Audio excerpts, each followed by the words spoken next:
we've managed to whittle down from like 4.5 hour marathons to the last one was, I think, about 2 hours.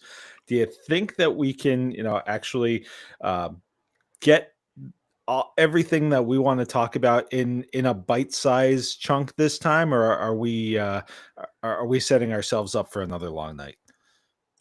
For a long time, I've been cautioned against, putting horses before carts and counting chickens before they're hatched. But I have faith. I think we are good enough. We are smart enough, and doggone it, at least I'm a little organized. This is the first time I've ever really prepared for something.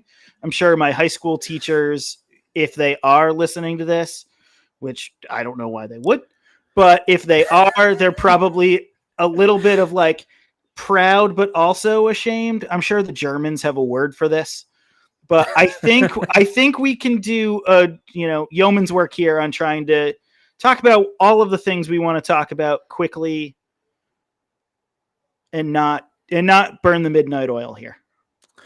All righty. Well, and I thought you were going to go with, and doggone it, people like me. I was waiting for that. I thought you were setting that up, and that would have been the second time that somebody had made that reference today, and I was actually very excited about that. But anyway, wow, some Stuart Smalley fans at the reminder. Wow, yeah. Oh, so I, as prepared as you are today, admittedly, I am not. This has been kind of a crazy week, and today was actually the for those who aren't in the area, the Hampden County Sheriff's cookout is like one of the big political things of the year. My former boss, G. Michael Dobbs, used to call it a political mosh pit. Okay. So we were there with the Reminder Publishing podcast. So that reminds me. So anybody who is local and wants to listen to that, we'll have a lot of great interviews for that. So it's been a while since I've plugged that. But anyway, that was such a professional plug too. Well done. But yeah, so we were there in a tent in the rain, interviewing either politicians or political hopefuls from throughout Western Massachusetts. So it was a good time, but it was also a bit nuts, and took away some time that normally I might be able to steal away to prepare. Like I had to do things earlier this morning and such so that I was caught up in time to be able to do this. So I will readily admit I'm not as prepared as I normally would be. So I'm begging everybody's forgiveness in advance. Well, as your guest in your podcast house, I forgive you. Well, thank you. It's much appreciated. So what we're going to do is we're going to run through all of the Boston sports or New England sports first. And since I'm wearing a New England Patriots shirt, that is where we're going to start. That's the arbitrary way that I've just decided that we're going to start this episode. Love it. I was prepared. I was prepared for anything. I was even prepared for the Connecticut Sun. I won't lie to you. I was. Well, so we are going to start off with three things that we're encouraged by. We'll start off positive here. Three things that you are encouraged by with what you've seen from the New England Patriots so far, off season into preseason, and with the season coming up. I'll give you first honors with the first thing. Beautiful. I'm going to say the first thing that has been encouraging to me, this draft class kind of rules, right? I think Campbell is competent at left tackle. I mean, the pass blocking, it's going to get there. It's him as a run blocker is insane.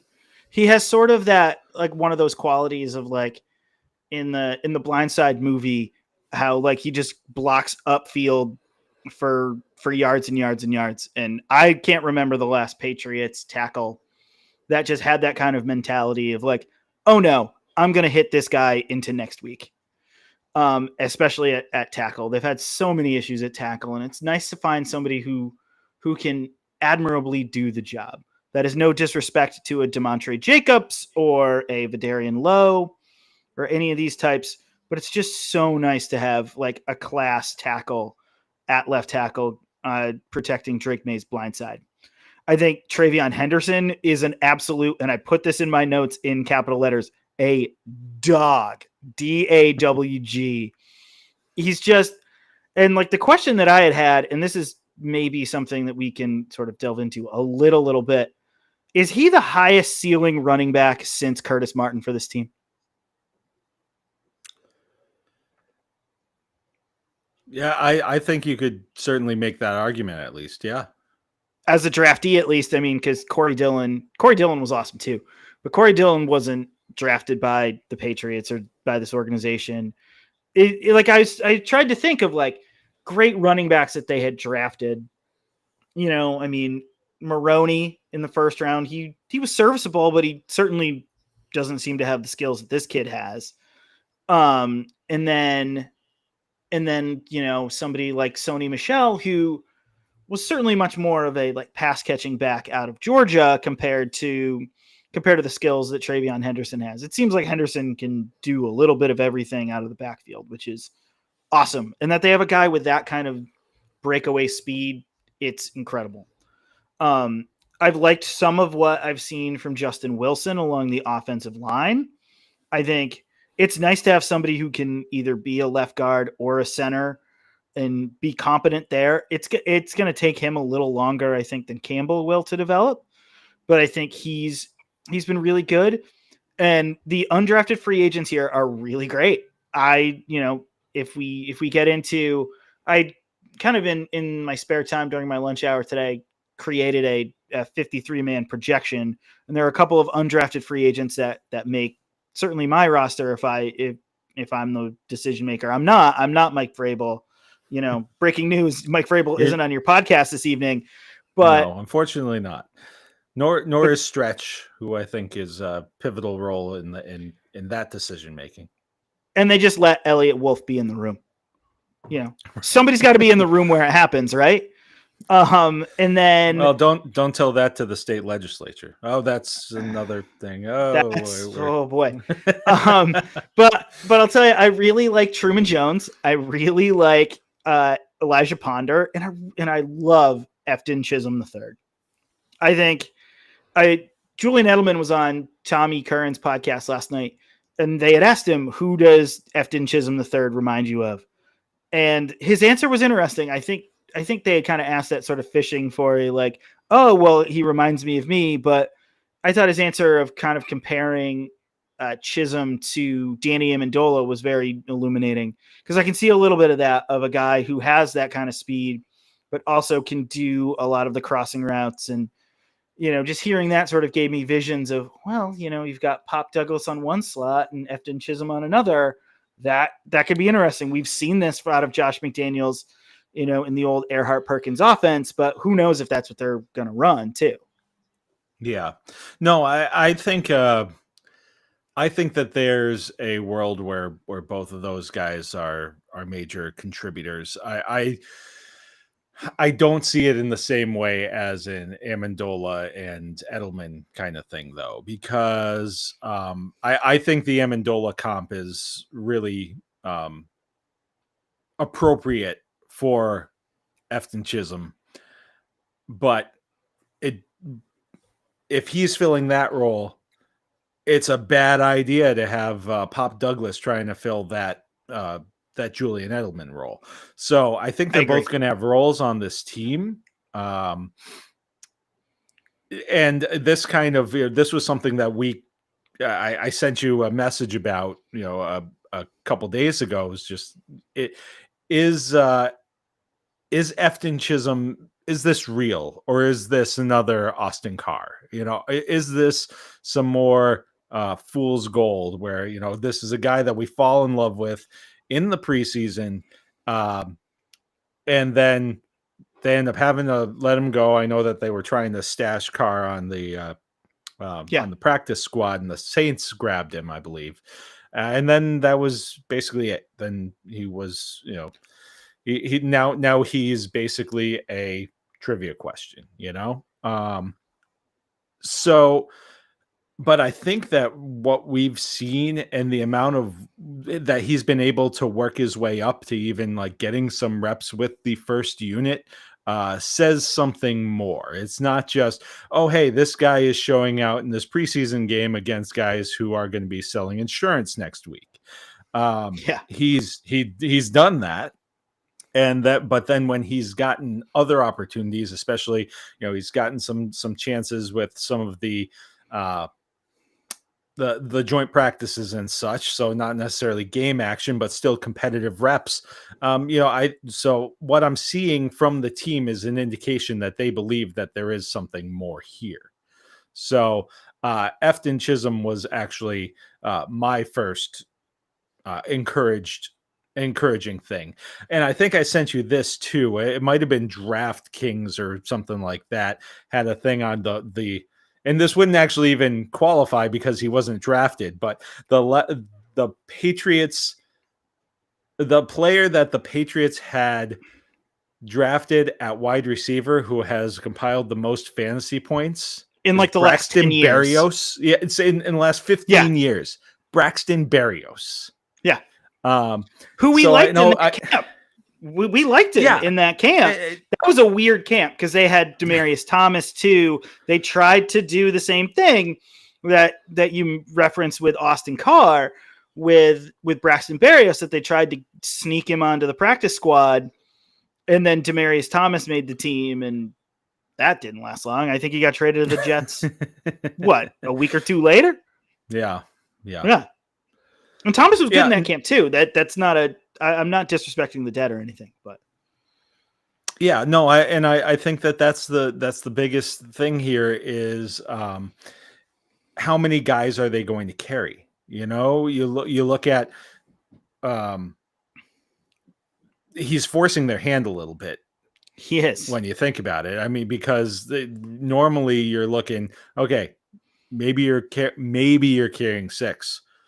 But when you're looking at the way that this roster is constructed, there's a serious argument to be made, especially because he has been showing that he's willing to do the work on special teams, that, that maybe you carry 7, but we can get into that a little bit more later. But Efton Chisholm was my first up. It was nice to see. And the funny thing is, when I first saw him as an undrafted free agent, I was just like, McDaniels has to have one of these guys, doesn't he? He's got to have one. Not to be stereotypical, but he's got to have one little water bug. Yeah. Yeah. Well, he does. I mean, he's got the water bug. I mean, the water bug is Douglas. So this is a different kind of guy. He's built differently. I don't want to put this on him, but definitely somewhere in that Amendola, Welker kind of range. Obviously, Welker was an all-time great, should be in the Patriots Hall of Fame. He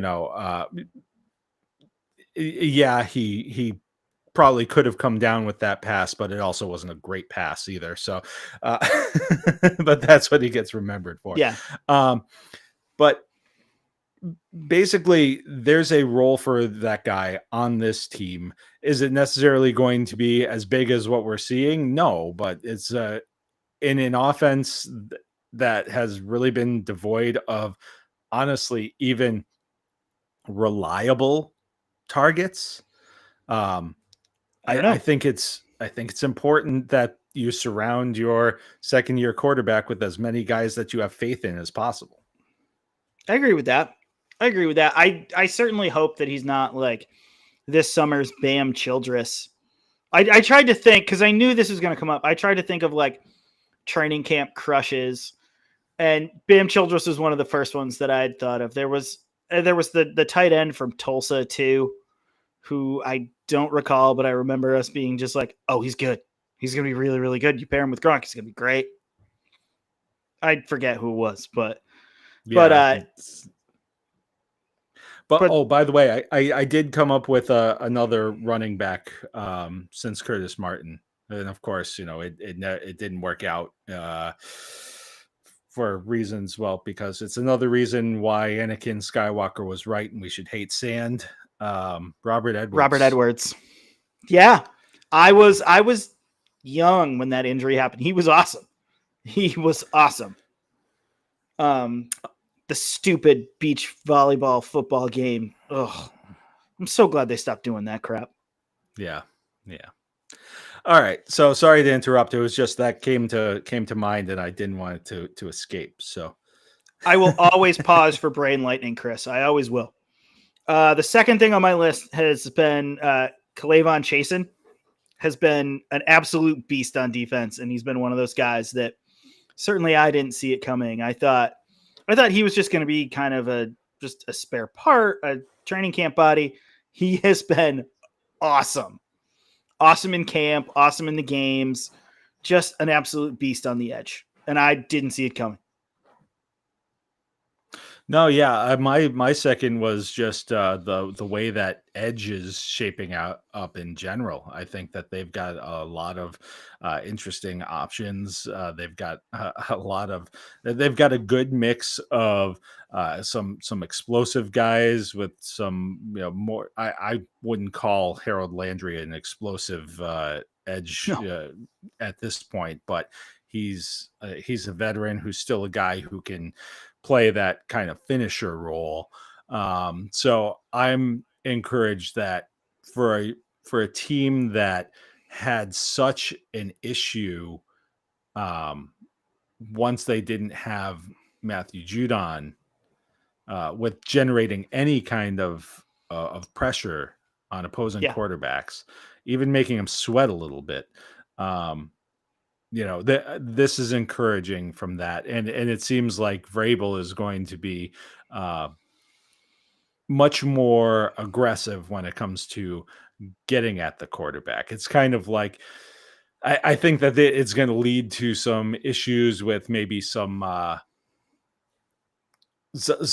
bigger plays allowed in the running game, because I think that their mentality is like tackle the running back on the way to the quarterback, Yeah. So I'm intrigued by the options that they have, and I think that they're going to have some tough choices, when it comes down to it. I mean, I've been a fan of Anthony Jennings. He had a tough start to his career with injuries and such, and really finding what his role was. But when you talk about, he's not a big sack guy, he's not a big pass rusher, but he was one of their better players the past couple of years on that side of the ball, especially when it came to setting the edge, which was such an important thing in a Belichick defense. And then, Yeah. of course, the Mayo defense was basically just an extension of the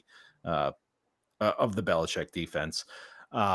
He was just a good, solid football player, and I think he's a guy who is going to end up off this team, whether it's via trade, or just a cut. I think he's one of the 53 best players on this team, but he's not one of the 53 best fits for this team, if that makes sense. I agree with that. And I really like Anthony Jennings. He was a bit of a late bloomer when he first got drafted. Like, he seemed like kind of a square peg in a round hole. And I think the thing that bums me out about how this camp has transpired is just sort of, where does he fit? Like, I think he is edge rusher sized, but has always played linebacker. And that's just not the way that linebackers, certainly in Terrell Williams' offense or defense, certainly it doesn't seem like that's sort of the size that they are. Like, he's a little bit too big to be a linebacker, but has never really played edge. So he's sort of, again, on the outside looking in. And I just like, he seems like a good guy. Like, he was certainly one of the leaders on that team last year during whatever the hell that season kind of ended up. Like, he was a good soldier on that team, certainly with all the turmoil that year and the year before with all of the kind of Belichick on the out stuff. I hope that if they take him off this roster via a trade or a cut, that he lands somewhere that they can use his skills right. I don't know where that is, who still sort of has kind of that big linebacker core. But man, it'd be really nice to see him land somewhere that can use him. Yeah, I think he's much more of the classic 3-4 outside linebacker, Yeah. and unfortunately for him, uh, that's a base defense that not a lot of teams are playing anymore. Yeah. I guess you can argue that at its core, Vrabel's base defense is a 3-4, but in the past they've been in base so infrequently that it doesn't make that guy useful. So, but yeah, so in general, I think that edge is one of their stronger positions. I think that that's one of the places where they've been able to reinforce some things, not only get better in terms of your starting caliber, but actually with some of the depth behind those starting players. Yeah, I mean, I just sort of looking at how I broke it down too, of like just the guys that are that are firmly entrenched, whether it be through the draft or through undrafted guys that they like, in addition to the veterans that they have. It's hard to see where he fits on the edge. And it's hard to see where he fits in the linebacking core too. Yeah, but trying to get back to the positive, I think that Totally. we're both on the same page with them having a little bit of juice on the edge to go along with some, some veteran presence that's going to be good for this unit. For sure, it's certainly different in terms of like the size of those guys, but it reminds me a lot of the year where Mark Anderson and Andre Carter were rotational guys on the edge for this team. That was that 2011, 2012, something like that. That they had guys, but they had guys who were good, who were in situational circumstances, were very good. And I think it's going to be interesting to see sort of how they use all of these guys on this defense. But Chason has been awesome. And it's really surprising to see. He was a guy, I want to say he was a first rounder a handful of years ago, and it didn't quite click. And then it's just nice to see him kind of it clicking with him now. Well, I'm just going to briefly look something up because I recall that like his road has not been kind to him either. So I feel like it hasn't just been him not able to put things together. Like, I mean, let's see. So he was, bear with me for just a second while I come up with this info. LSU guy, right? What's that? LSU. Guy. Yep. LSU guy. Drafted in the first round, 20th overall by the Jacksonville Jaguars. So he played. So what? His first year was 2020. So his first year was the COVID year. And was that the Urban Meyer year? Oh goodness, the Urban Meyer year was. Hold on, I'm gonna look this up. I've got. I want to say the Meyer year is 22. I think it's 22. All right. Well, I'll believe you. But so he started out in Jacksonville and was in Jacksonville for a few years, including whatever that time was. It included the Urban Meyer year was 21. 21. Okay. So his second year was the Urban Meyer year. He ended up playing with Jacksonville for 4 years. One of those years he only played 9 games because he got injured. And then he played last year with Vegas. And that Vegas team was, He had 4 interceptions last year. Like, the dude is crazy athletic. He is. He had 5 sacks and 4 interceptions as playing defensive end for them. So, I don't think Those that are he's Rod ever Woodson going to numbers. Those are Rod Woodson numbers from a defensive end. I don't think he's ever going to, he's not going to be a perennial Pro Bowler at this point in his career. But, it's one of those things where you've seen guys in the past find a place that works for them, find what stick, where they'll stick. And maybe this is it for him. I'm not, I'm encouraged by what I see. So, I think that we're both on the same wavelength. You were more micro and I was more macro with our second one, but we're both in the same realm. For sure. All right. You ready for my third one?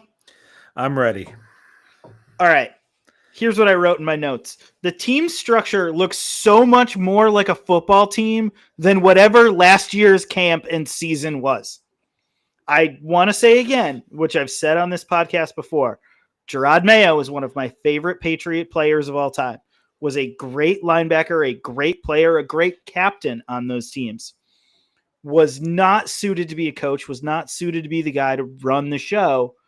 I think with Vrabel and Stretch and the 3 offensive line coaches and a defensive staff that's done this before, and an offensive staff that, again, has done this before, especially done this before here, this looks way more like a NFL football team than whatever anything that had happened last year was. Last year was just, it was incredible just how poor that season went. And then when you see how this team responds on the bench and how they've been talking to the media after practice, it is night and day. It seems like night and day over there. And it's just refreshing to see a team that is back to business. The last 2 seasons certainly have not felt like back to business.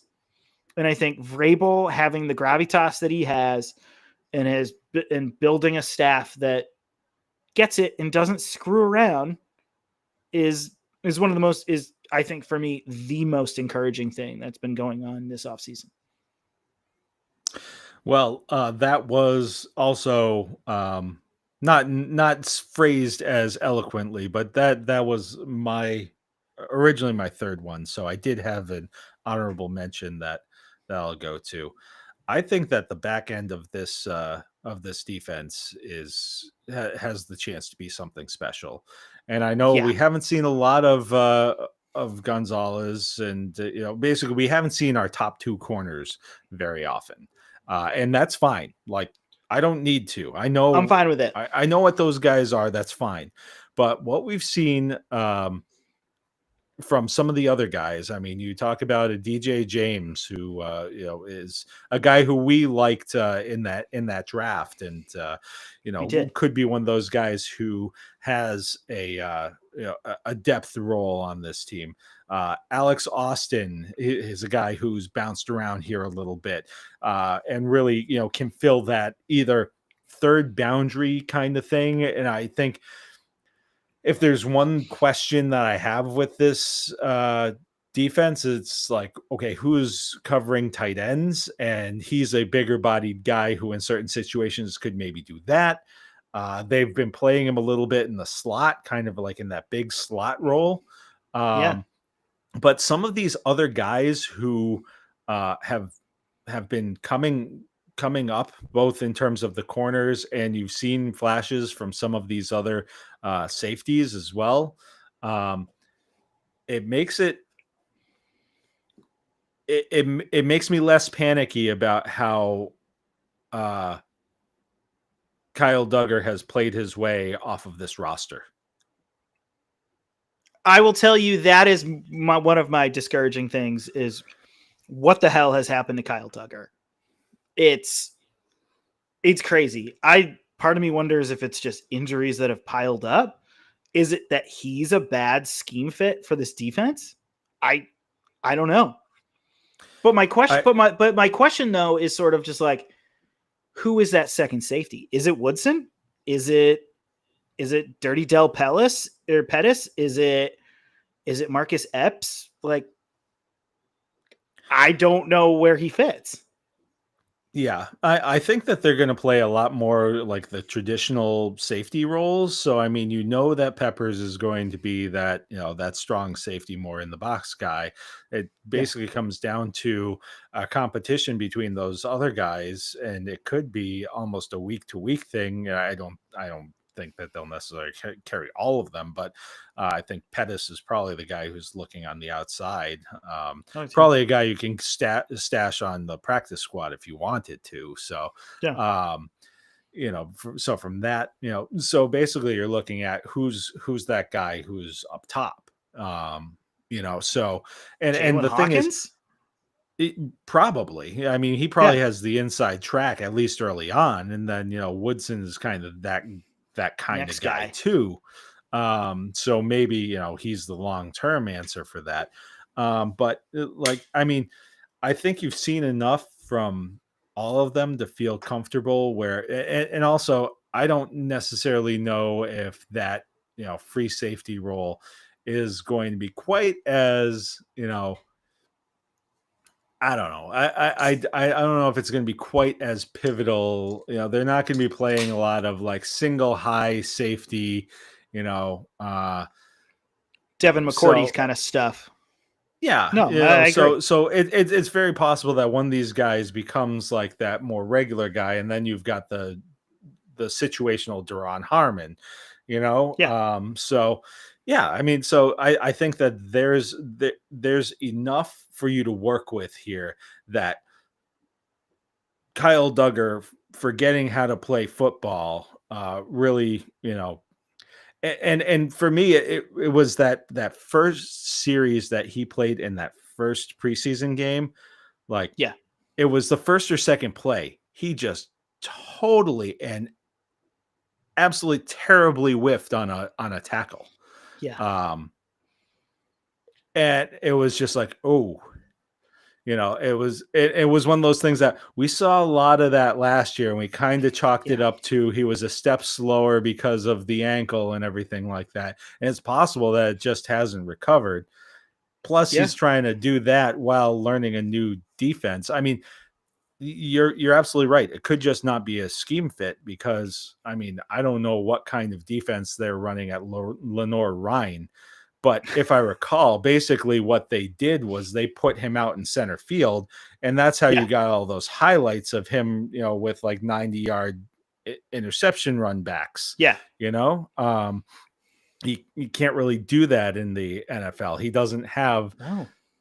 that level of athleticism, He's never really had that speed. No. No. I mean, And that's not to he's say always that he's been a bad football player, but he's just never really had like Ed Reed kind of wheels. No, he's there have been times where he's been able to make dynamic plays, and that was a combination of he's a physical. When he came out in the draft, he was a physical freak. He was a combine darling. And he at times had some really great instincts. You would see it and be like, wow, like he jumped that route, that nobody had a chance here. And then between that and his physical tools, he's taking it back to the house. He's always had some of those. He's always had some of those like issues with his game too. Like, he's not a guy that you really want covering a top tight end. He has had his issues with missing tackles before. But yeah, so I'm shocked that the fall has been this far where we're talking about, I mean, they could very well just cut him. They'd be eating a bunch of money, but they've got the cap space to do that. So I feel like we've dove in right into concerns right off the bat. Like, this started out as what's encouraging, and every time that we say something encouraging, we end up, well, that's because this bad thing is happening here. So. Yeah. So but though, bring it back to the positive. There are other options that make it easier to absorb that. I agree. And it's sort of like, I think on defense, there are just so many guys this year that they've brought into this camp that make guys like Duggar and Jennings expendable. You know, you and I were talking a little bit during the first preseason game. I love me some Truman Jones, and I'm not just saying that because he went to college.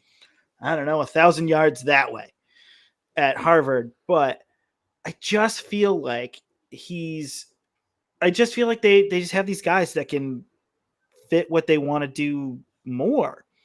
I think we look at a lot of these things a little bit, and maybe not you and I, we more of like a Royal Patriots fans. We're used to one style of play for the last 25 years. And now that there's a new regime in town, that the Patriots are going to look a little bit different. And I think it's easy to get caught in the trap of, well, these guys have been good players in previous systems, but this is the first time they've changed that defense, that they've really, truly, fundamentally changed it. And I think it's going to be very interesting to see how that goes.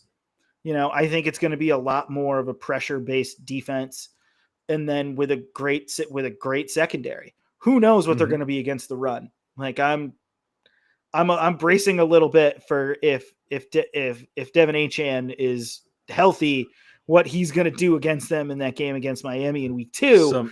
Some no Sean Moreno games. Oh God, the amount of oh God, there were some weird ones that I can remember of just like, who is this guy? Who is this running back? What? Why? What? Why? Like and I don't want that to like cloud the first, like, I don't want that to harsh the buzz of the season in the beginning, but like, this defense could be really special. I'm kind of really excited about what it could be. And I just hope that they build enough depth, within the system to be able to kind of withstand any potential veteran departures. Yeah. All right. So now we'll get on to 3 things that, and maybe we've touched on these already, but 3 things that you are either concerned or discouraged about heading into this season. All right. I'm going to do this. It breaks my heart to do this, but I'm going to do it. Are you ready? I embraced myself. Here we go. The Pastronaut is a great human, but maybe a terrible quarterback. I love Josh Dobbs. I do. He seems like a good dude, good citizen, like great clubhouse guy. I swear to God, if something were to happen to Drake May and Josh Dobbs comes in, this feels like the harbinger of doom that used to be Josh Johnson. How that Josh Johnson would come in and be like the third quarterback on a team and being just like, oh no, our season has gone to hell. We have to go to this guy now. I don't know if somebody's going to get cut from another team, but man, Dobbs is aggressively not good. Not good. And I apologize for being as psyched as I was about that in April. He's, again, a great guy. That the Patriots egg drop video for the schedule release, a delight, a true video delight. Him in the preseason, opposite of that. Yeah, it's been hard, and on top of everything else, you've got some guys who are trying to make this team, and he's not giving them opportunities. I mean, now there's enough on Javon Baker to to have him off the team by his own accord. Yeah, but I mean, man, There are a couple of times where it's just like you gotta at least give the guy a chance there, and it's just I yeah. I mean, there's a reason. I think that I looked it up. The past 2 years, he had signed with 3 different teams. Yeah. I mean, look, Yeah. it's looking like the New England Patriots don't have an NFL backup quarterback. Yeah. Right now. Mean, right now, yeah. Like they don't have one signed to a contract right now. It's interesting. For all of the problems that he that he apparently has been having in Dallas, I can't help but think. I mean, Parker Romo's looking pretty okay. Could we have gotten by with Parker Romo and still had a viable backup quarterback in Joe Milton? Not that I think that's going to make that or pick break was things. the Borregales pick. Yeah, it was. Right. Yeah, and the long snapper. So like Julian Ashby. It's not like, I think that Joe Milton was going to save their season or anything like that, but there's something to be said after looking at what they have behind Drake May to be like, was that the best use of that asset? Yeah, I don't know. And I don't know. Hindsight being what it is. I mean, maybe I don't know. But Josh Dobbs, when he came in, I wasn't excited about. I guess I'm excited to hear that we've got another guy who they can say, oh, hey, he's a rocket scientist. Oh, yeah. And by the way, did you know that Chris Hogan played lacrosse? Yeah, exactly. Yeah, exactly. All right. So go ahead. Well, but also, like, when I think about it, and when I think about like teams that have quarterback surplus that they're going to let go, I don't know that any of the other quarterbacks that are for sure potentially on the chopping block in like Cleveland really excite you. You want to get real psyched about Kenny Pickett or Dylan Gabriel? I don't know. I mean, I love me some Dylan Gabriel back at Oklahoma and Oregon. I was going to say. I don't know. Well, I mean, but the thing is, too, it's just like Kenny Pickett's at least won some football games in the NFL. Mr. Tiny Hands has at least, acquitted himself as an NFL player. Maybe shouldn't have been a first-round draft pick. Not maybe. Shouldn't have been a first-round draft pick. Was a first-round draft pick in a terrible quarterback draft.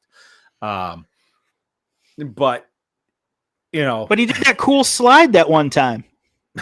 Remember? He did that cool slide once. He sure did.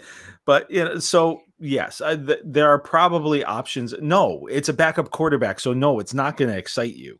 No, it shouldn't excite. If signing a backup quarterback excites you, then there's a real problem with your starting quarterbacks. So no, none of the names are going to excite you, but you can at least feel a little bit more secure in okay, if this guy, let's say Drake, let's say Drake does everything right. Takes off for a 10-yard gain, slides when he's supposed to slide, and somebody hits him late and he's concussed. Do I have faith in Dobbs or Woolridge? No. So even to get you through a couple of games, I don't trust either one of those guys. Whereas there are guys who may be available who maybe you trust a little more. Yeah. And like, I think it's interesting. Like I was seeing things on like TikTok about, the Colts naming Daniel Jones their starting quarterback, and what are they going to do with Anthony Richardson? I don't know.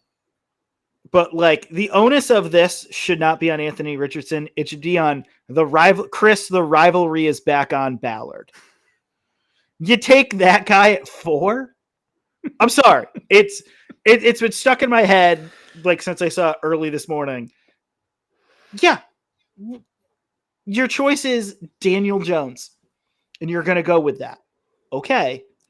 But like, it's going to be interesting because I think with this offensive line, I'm really hoping that they can protect Drake May. But my God, if they can't and the Pastronaut has to come in, it's going to be a sadder space tale than Gravity. It really will. Patriots fans are going to feel like Sandra Bullock just floating around, just floating in space. Isn't that what we've been for the past like 3 seasons at least? Yes. Well, this segues perfectly into my first concern, and it's still the offensive line. Yeah. You asked me in an earlier podcast if I would be surprised if Ben Brown was the starting center, and I told you I would have been with Bradbury on the roster, and wow, Jared Wilson. Not Cole Strange. Jared Wilson. Thank you. It's been a long day. Originally, I was like, okay. Now I see, like if they're, I didn't take into account that maybe they'd play Wilson at left guard.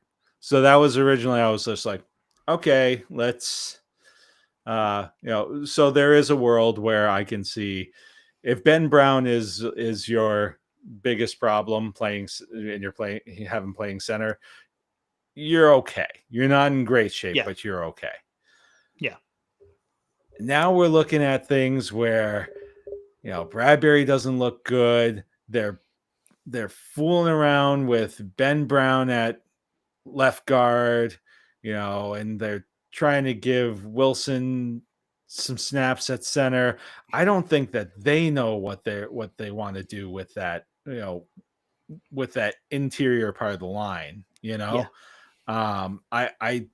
That's a concern for me. And, I don't think that we have much in the way of assurances that I agree with that. I think. I don't feel great about any assurances as in terms of right tackle either. I mean, I think that at best, your right tackle is going to be solid, and if he's not, then you're really looking at probably a 7th round draft pick, a rookie, playing that side. Bryant.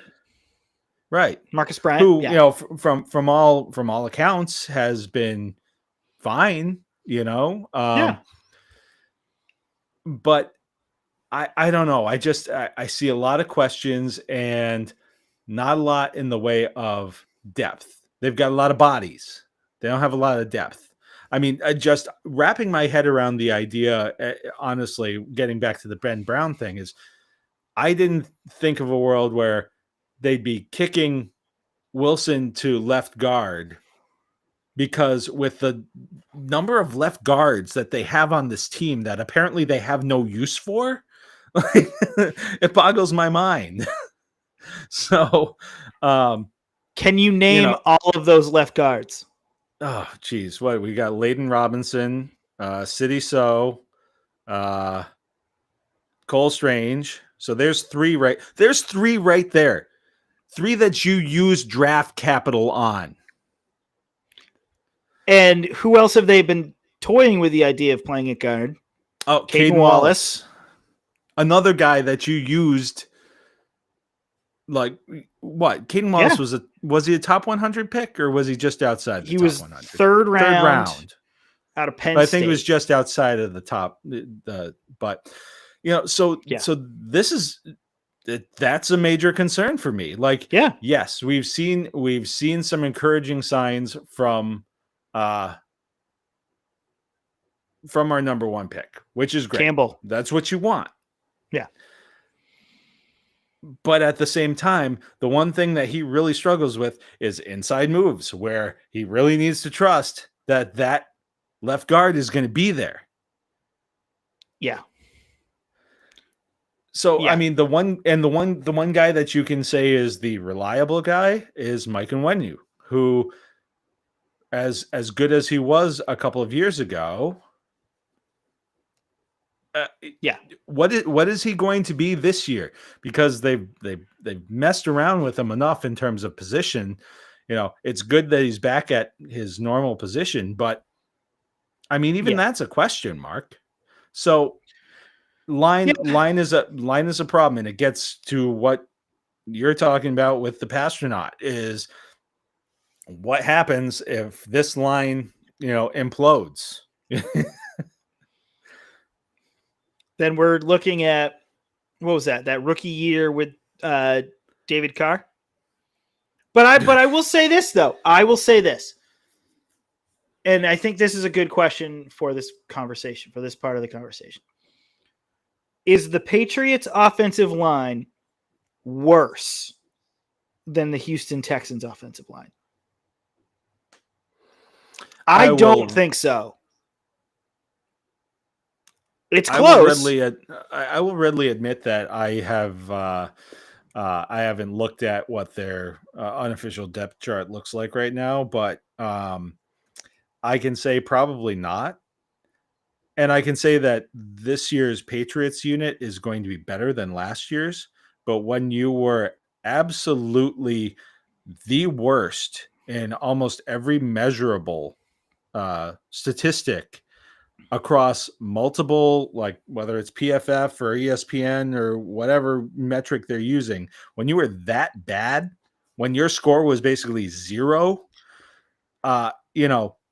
being better doesn't mean you're good. And that's my concern. Fair.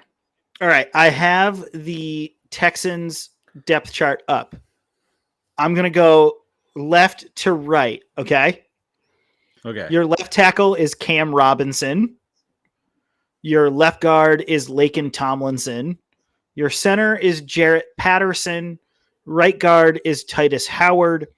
Right tackle is Ariante Ursary.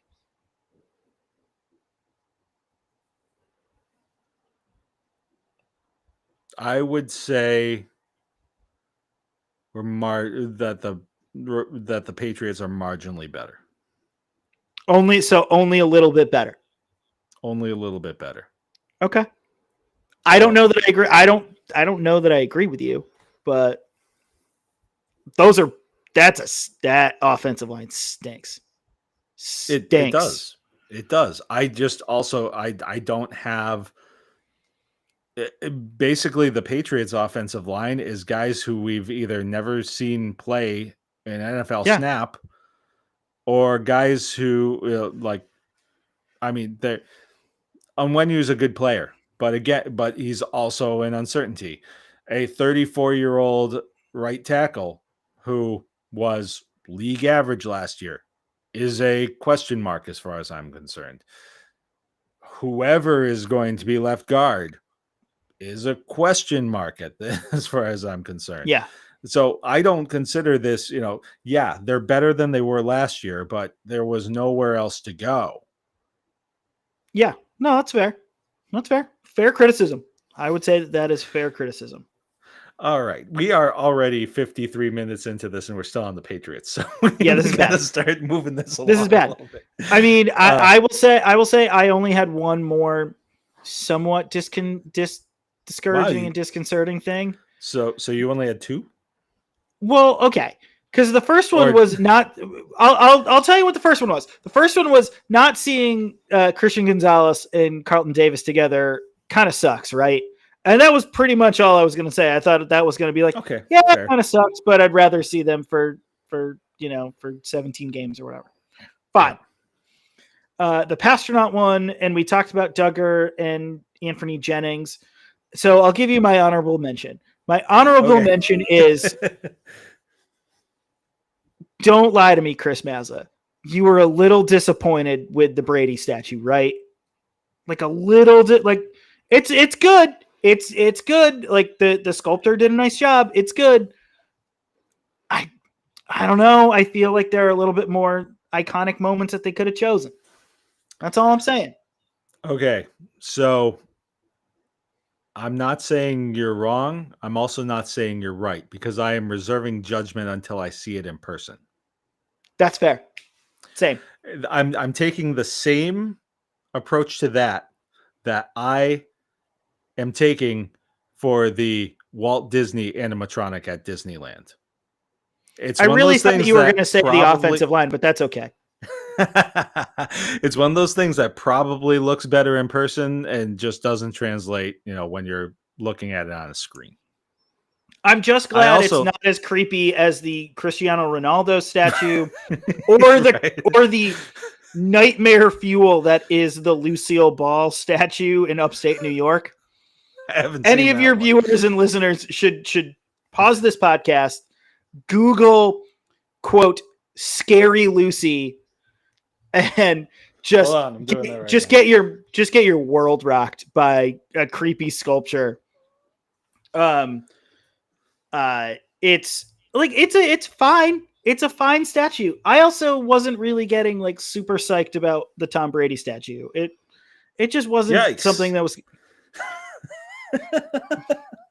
That sculptor's got some splaining to do, right, Lucy? Just Wow. creepy. There's actually a picture of it and Steve Buscemi next to each other, and it's actually strikingly similar. Yeah. One of my favorite art blunders right up there with the Jesus fresco in Spain that poor old woman tried to fix. They tried to build a bronze Lucille Ball, turned out like the Jesus fresco. But thank God the Brady one, pretty good. And the one thing that people have said, oh, it should have been a more iconic moment. I feel like the one thing that I've kind of felt with this is it's almost as much a salute to the fans as it is to a specific Tom Brady moment, I agree and with that. that's really what what he's doing in that pose is he's saluting the fans, like so Yeah. I really think that was what they were going with that. Yes, there are a bunch of different things. Some people have criticized, well, he should have been playing football, but thinking like the being someone who's been to enough BC football games, the Flutie statue, which is in front of Alumni Stadium. Yeah. So I get that. I'm not going to criticize anybody who has that feeling. Yeah. I'm fine with it. I don't know. I'm also, I find it a little weird making statues of people who are still alive anyway. So, I guess I'm I kind of agree with that. Yeah. It did sort of have a little bit of a living funeral feel to it. Like that ceremony. It was weird. But it's interesting of like, and this can probably dovetail us into other subjects if we're already 58 minutes into this. But it's interesting to think, all right, so the Brady statue is up now. I don't know who the next athlete to get one in this town is. Is it David Ortiz? He's got the street named after him. I don't know where they put it down near the ballpark. I mean, do you just put the largest amount of bronze known to man and just make a very tall Zdeno Chara? I don't know. Like it's a weird time in Boston sports to figure that out. I'm sure the next one is probably Belichick with the cut off sleeves and the headset. But I had heard on Felger and Maz, they were talking about this. I know I'm referencing Dumb and Dumber. I get it. But they had a really funny line that like, well, if you do a Belichick statue, you probably have to put a Robert Kraft statue right in between the two. Because even the sculptures will have drama. It's funny. It was really funny. I can't lie and say that I didn't laugh at that line. That is a good one. I'll give them credit for that. I'll give them that. All right. So, yeah, I think we've touched on some of the other concerns that we have. Like I said, even when we were mentioning the positives, we kind of fell into some of those concerns as well. So, I think we've pretty well covered it. Uh, I guess the only other concern that I have, and I know you love you some Truman Jones, and that would be a little bit of an answer to this. Hell yeah, brother. But um, I'm concerned again with uh, with depth. I'm concerned about linebacker. You know what? That's a position where you got Robert Spillane, and then what? I mean, are Well, you going to play Jelani Tavai out of position again? I mean, we've seen how well that has gone. I mean, Christian Ellis is a nice player, but he's not a guy that I want. Um, I like he's the right kind of player to play next to Robert Spillane. yeah, So, but I the agree with problem that. is he's a guy who likely gets exposed if he doesn't have Robert Spillane, and they don't have Yeah. another guy of that kind of ilk on this roster right now. So, all right, we are now past the 1 hour mark. So I'm gonna keep this moving. I'm gonna cut that off. That Okay, was great. just, and I would call that a Great. small C concern, but it is something that I've wondered about. All right, I so will tell you, I did pull up my roster projection that I did have, and I had for linebackers, I had Spillane, Ellis, Jack Gibbon, Marte Mapu, Jelani Tavai, and Elijah Ponder. So I had 6 linebackers. They're all after Spillane. There are a fair amount of question marks with every single one. yeah, And I think that's hey, exactly what you had touched on. So yeah. kudos And to you. hey, I mean, like Mapu actually playing linebacker instead of them trying to have him play free safety. I mean, that's already a plus. So, see, I'm Yeah. finding silver linings even in my negatives too. So, Look at you look at you being Mr. Sunshine over here. Look at you.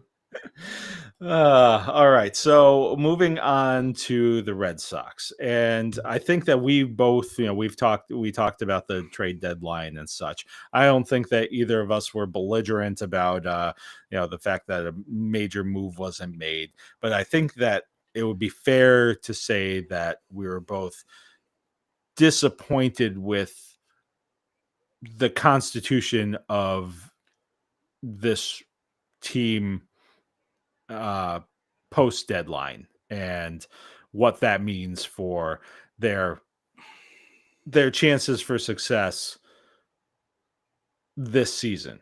I'm prefacing this by saying I know that this team has a good young core, and there's a lot to be excited about. So I'm not being a Yeah. downer on this.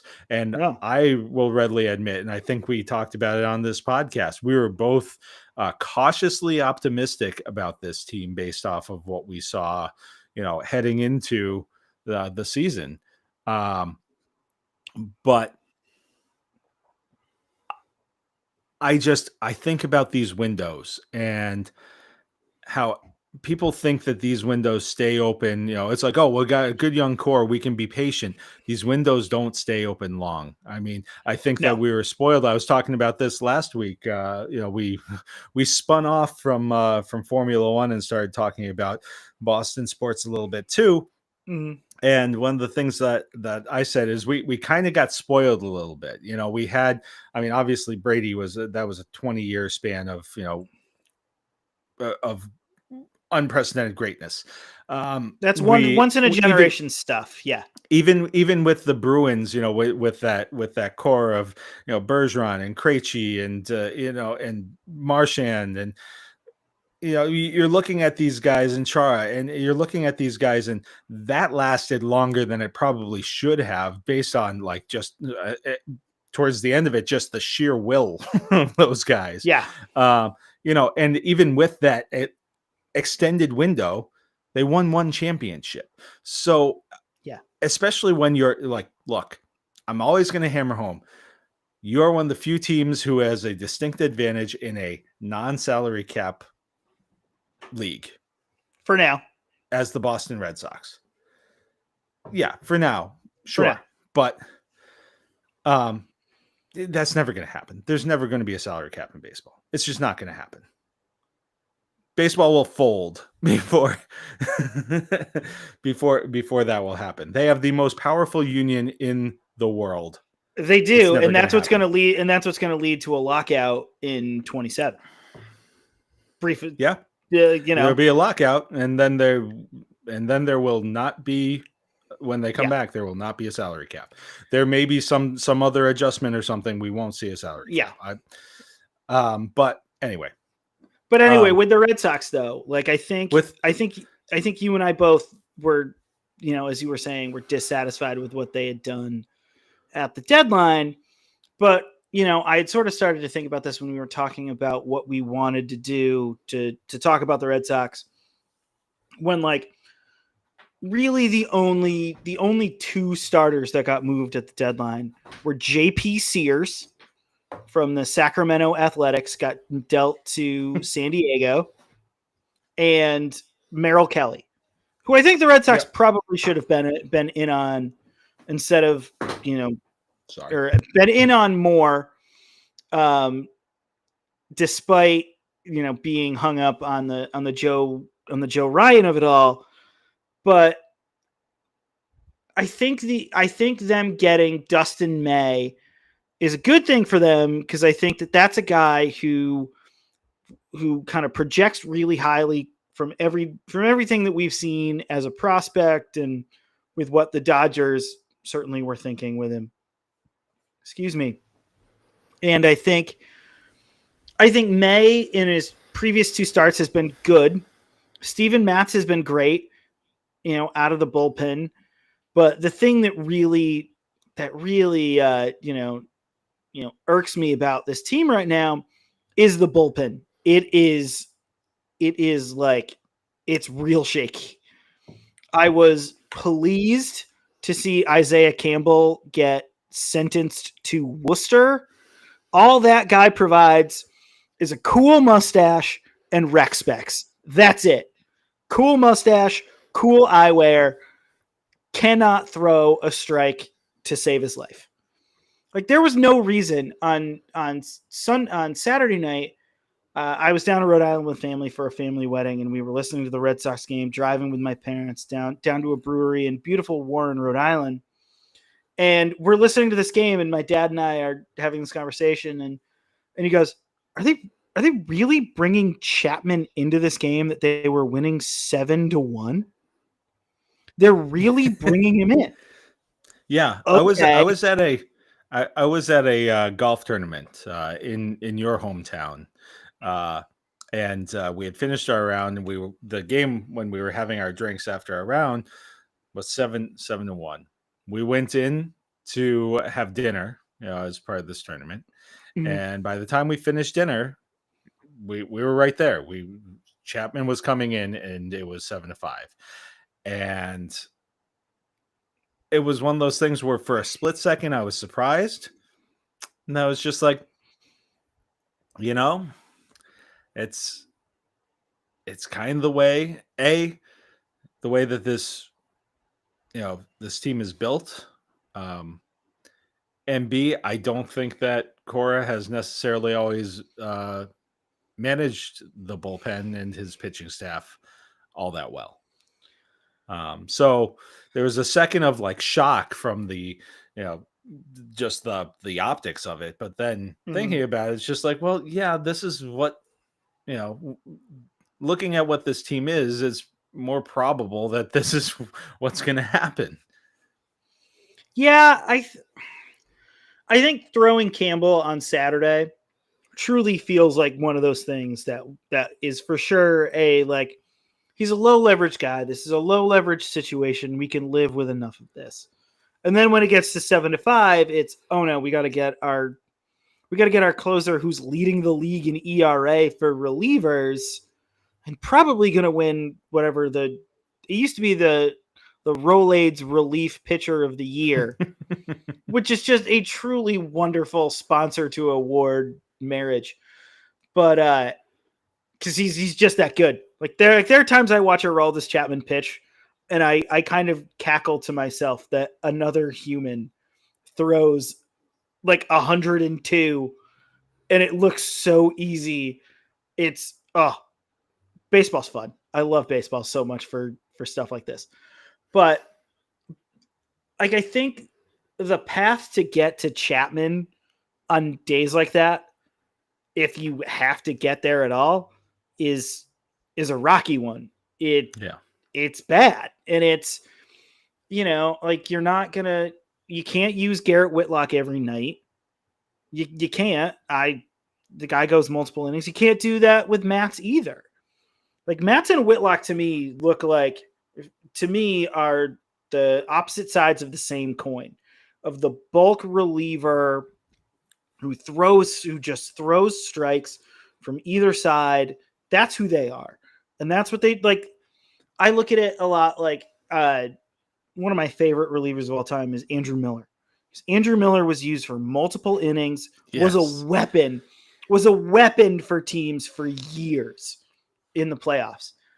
And I think, I think that that's kind of how the rules have now changed for baseball, that you can't just have you can't have your Mike Myers, Chad Bradford, lefty only out guys and you can't really have specialists anymore. Right. And I think that's sort of what they did with Matz, of trying to get another lefty who can be a bulk lefty.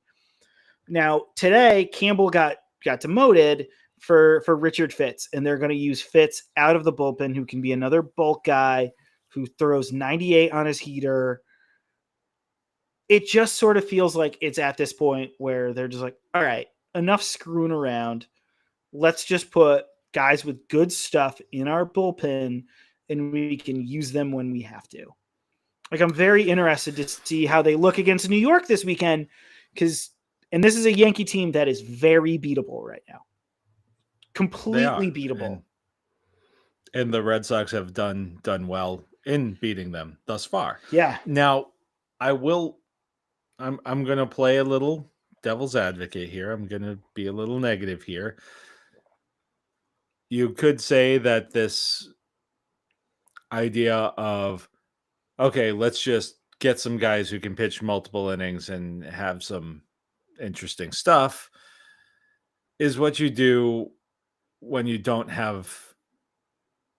haven't assembled the bullpen you need to, in order to be a true contender. Because now you're throwing it at the wall and hoping it sticks. Just like, okay, well, this guy's got some good stuff here. This guy's got some good stuff here. You don't it's lacking. And granted, you talked about the way that that bullpens are assembled has changed because of the rule changes, but it doesn't feel like there's a structure. Like there's not a guy that you're pointing at and you're just like, outside of Chapman, there isn't a guy that I feel like, okay, this guy is for this. And that's problematic for me.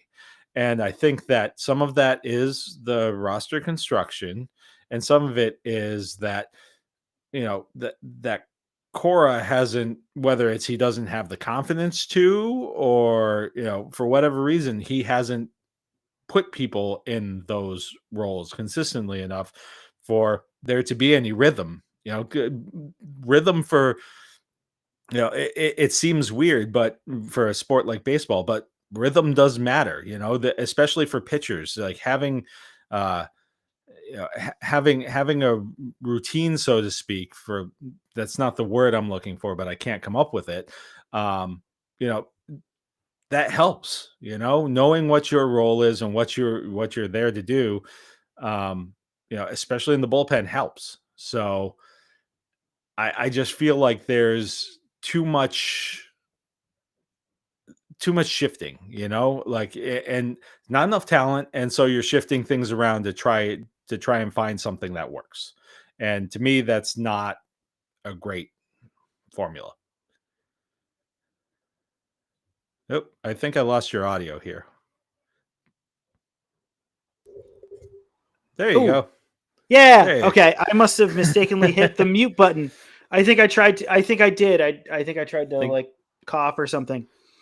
But They don't exactly have a structure that is, Embry in the 7th, Timlin in the 8th, Folk in the 9th, right? They don't have guys that have those set up roles. It's interesting because I feel like if they really wanted to, it would be Matz in the 7th, Whitlock in the 8th, Chapman in the 9th. Like that, that's probably what their bullpen is if they make it to October. If they make it there, it's Matz in the 7th, Whitlock in the 8th, Chapman in the 9th, or even it's probably not even Whitlock in the 8th. It's probably who's coming back soon in Justin Slayton. Slayton's the guy who's got the best stuff outside of Chapman in that bullpen, but he's been hurt the last month and a half or so. And he pitched great in a rehab assignment just the other day. And I thought that when they sent Campbell down this afternoon, that they were going to just bring Slayton back and just let it rip. That might be a couple of weeks from now, and they'll probably send Nate Eaton back to Worcester, who's been a good part-timer for them playing third base and in the outfield. But I think for this Red Sox team, having those established roles is going to be key. And part of me just feels like it's going to be, Matt's Whitlock in the 6th and 7th, Slayton in the 8th, Chapman in the 9th. And they just haven't had that kind of continuity. I think going into the year, they thought that Liam Hendricks was going to give them something as sort of like that second closer. And that recovery just hasn't happened. And that's a guy who's been through cancer, who's been through Tommy John, and he's an older guy too. Like the recovery time is a lot harder. That I think that they thought going in that they were going to have like a two-headed monster in the back end of that bullpen, and that just didn't really happen. So I think one of the things, kind of going back to the deadline too, is that they didn't get a high leverage reliever. Prices were insane. For the Padres to get Mason Miller, they gave up the 3rd overall prospect in all of baseball, and Leo DeVries to get Sears and Miller, and in other prospects too. And maybe this is just me being an old school baseball normie or something, but it's insane to me to trade the 3rd best prospect in baseball for a relief pitcher. Yeah, Mason Miller throws 103.9 and just throws heat, but you're giving up this kind of prospect material, these kind of assets for a reliever is crazy town to me. I think, their big issues has been pitching kind of all year. It's been nice to see Giolito and Bayo kind of round into shape as their 2nd and 3rd starters. It's a couple of guys kind of fighting for that 4th spot. If they do make it to a playoff rotation, maybe it's May because they've invested by trading Tibbs and Earhart for him. But, their pitching is what it is. Their lineup every night has been interesting. I think immediately making Roman Anthony their leadoff hitter has been awesome. Going Anthony, Bregman, Jarren Duran in the 3-hole is like putting a Maserati engine in a Mini Cooper. It's awesome that he's this guy who's got this great speed and can hit for power, and you put him in the 3-hole, it's kind of perfect for him. After they traded Devers, they needed to figure out what the middle of that lineup was going to be. And Duran hitting 3rd, and the comeback, I'm saying it now, comeback player of the year, Trevor Story hitting 4th has been awesome for them. And Abreu hitting 5th when he's in the lineup, and Rafael has been great, but the bottom of that order is a bit of an issue. And I think they tried to address it this week with Nathaniel Lowe as first base. He's a top 10 first baseman who was having a terrible year in DC, being the old guy with a bunch of kids. And, he came in, he hit that awesome tying home run last night.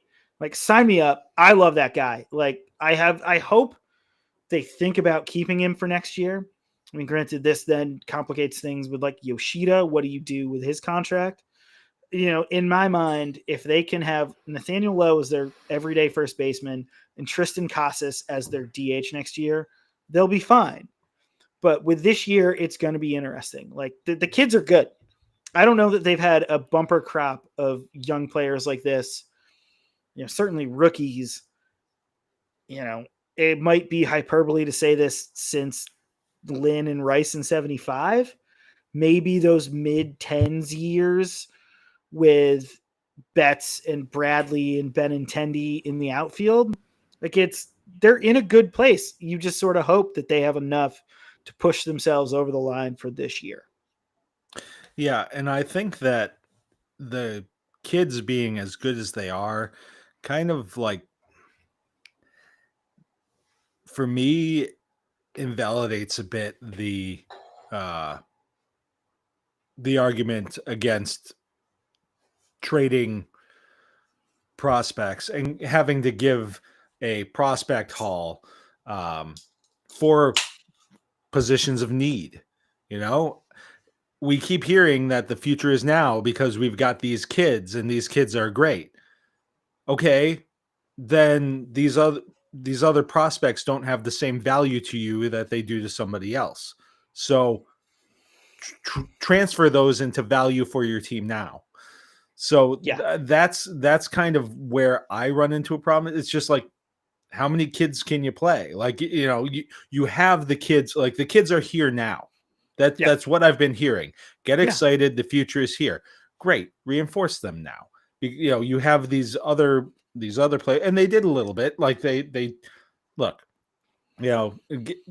trading Blaze to get Mats was, he's a. I think that maybe some people value him a little more than I would, seeing as he's a corner outfielder who couldn't make the major league roster on a team that didn't have a first baseman. Yeah. And yeah, I agree. No, I agree. He's an imperfect prospect for what I think they wanted. And I think was always going to be just organizationally blocked here. Yeah. No, and I look, so I acknowledge that there's some of that where, like, you don't just make a deal, you got to make the right deal, and when I say that I'm disappointed, it's not completely pointing the blame at the front office, because like, it's just when I look at what the end result was, yes, I'm disappointed.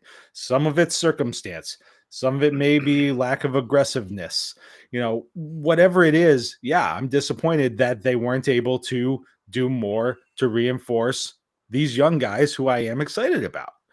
And it comes down a lot to, man. So I'm looking at some things here, and this is one thing that I was able to look at this week. This is a team that in the second half is 15-13. Now, they've played some tough competition, and that road trip after the All-Star break was kind of a backbreaker. And it's been a mixed bag. But in August, they're 9-7. Like, they haven't been great since that first road trip out of, so. And when I look at the bigger picture, and some of this goes back to this bullpen issue, they are in one-run games 16-23. Yeah, gross. It's bad. It's really bad. Like, really extra bad. They're 7-11 in extra inning games. We can talk about last night's game if you want to. That was one of the more infuriating losses I've ever watched. Not sending Nate Eaton on that terrible throw. Oh my God. I was watching the game defense here. Of it was worse than the defense of it was actually worse than the play. The defense of, we had already decided we weren't testing that guy's arm. Like, look, I think as someone who I can understand the analytics of baseball, like one of my favorite books ever is Moneyball. Like I get it. I get why the math makes sense in baseball. I do, but crap like that just, oh my God, it grinds my gears so much. And I think it grinds Alex Cora's gears too. I think he's a little fed up of, excuse my parlance, the nerds upstairs having decided, oh well, we're just not going to do this. We're not going to test Colton Cowser's arm. There's something That throw landed in, Weston at that point. Like, what are you doing? There's something to be said for that, but at the same time, Cora is responsible for what's happening, between the lines.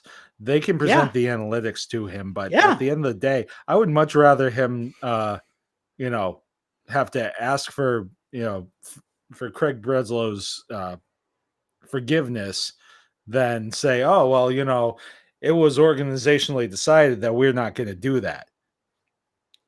Yeah. So, we can blame the nerds upstairs, but Cora is the guy who's supposed to be running things, once the game starts. He can push those buttons, because that was, you wasted a great night from your starter. You wasted an awesome outing by Chapman. Chapman was awesome. And Whitlock was great too. Preceding him, it was just sort of one of those that, like, not running him. I think not running him, honestly, I would have rather if that throw was online and they lost on a throw home to the plate. Like, I would just be like, all right, at least you tried. At least you tried. Like, it's just wild to me. Like, there are times like that where they seem timid, and like the youth and inexperience of these players shows, but it shouldn't show when it's decisions from your manager who has a World Series ring. Like, he has 2 World Series rings, right? No, he's 3. He has 3 World Series rings. He's got one as a player, one as a bench coach, and one as a manager. Like, he shouldn't have clay feet here. Right. No, yeah. And I mean, just these are the games you have to win, especially when you have had such a mixed bag of results against, the top competition. But I mean, I'm looking at some of this, they this season are 3-3 against Minnesota. They're 4-3 against the Chicago White Sox, who were terrible. Right. 4-4 against Baltimore. Like, these are the things now, that it hurts a bit, because it's just like, these are supposed to be the layups, these are supposed to be the, and you're not going to win them all, but no, doing better than 500 against some of these teams, you gotta, and, so, but who knows? Like, they could do that, and then, like you said, they've got the Yankees coming up, and they could blow them out of the water, because that's a vulnerable team. But that's what's frustrating about this, is there was an opportunity to stabilize a little bit, and I still feel like we're on this seesaw a little bit, and that's going to happen with young teams. Yeah. My contention always is the Boston Red Sox are not a team that needs to be patient about this stuff. No. They are one of probably about 5 teams that can say that. So that's where my frustration comes from, is that we're being told to be patient, but we're not given any rational reason why we should be patient. Like, because it's staring at the talent that there is on this team is staring us in the face, and we know it can be a little bit better. And it just, so yeah. No, anyway. I agree. Okay. I agree that, like, they shouldn't, like, this is the Boston Red Sox. They shouldn't be like, there shouldn't be bridge years here. There shouldn't be. Right. At this point, there shouldn't be. This shouldn't be a bridge year. Or this shouldn't be a, I don't know, let's see what happens kind of year. It should be a, one of my favorite Patriots quotes of all time is a Drew Bledsoe quote where he says to Tom Brady in the first Super Bowl, Super Bowl 36, where Charlie Weiss says to him, hey, take care of that ball. And Bledsoe says to him, F it. Go out there and sling it. This should be a year where it's F it. Go out there and sling it.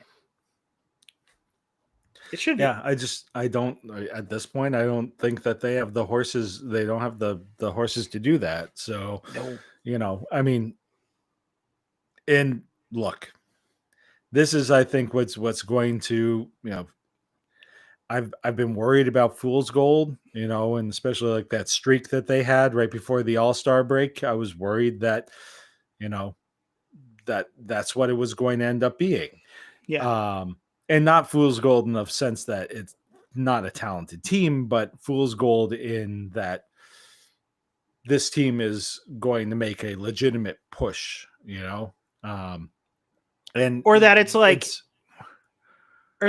you see on your like dashboard of like, 10 miles until empty. And like, it just feels like they're going to like leave a couple of games short of like getting to the gas station to refuel. Right. Yeah. All right. So we are going to quickly run through our residents of the TD Garden. And I know you accuse me of being fatalist with this wording, but are we looking at lost seasons for the Boston Celtics and the Boston Bruins? Okay. I'm going to start with the easiest one first. And the easiest one first is the Boston Bruins. This year might really suck. Like they might be, I'm going to start the slogan now. They might be giving up for Gavin. They might be giving up for Gavin McKenna, who's playing at Penn State this year, who's going to be the number one pick in next year's draft. They've built this team that, and I want to credit Pete Blackburn and DJ Bean from the What Chaos podcast for creating this term. They've kind of created like this, like, oops, all fourth liners team with the signings that they've made.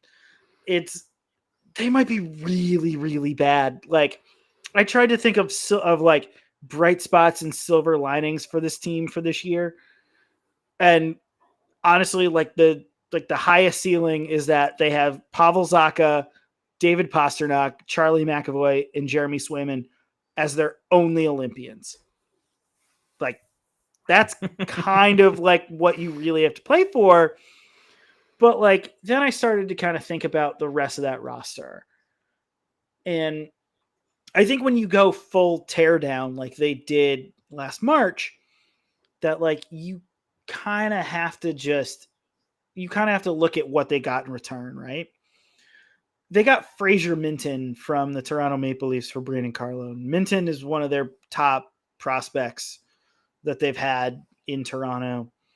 That's a name I've heard from the Steve Dangle podcast, who's a big Maple Leafs podcaster and YouTuber that I've heard talk about for the last couple of years. And the Bruins have him.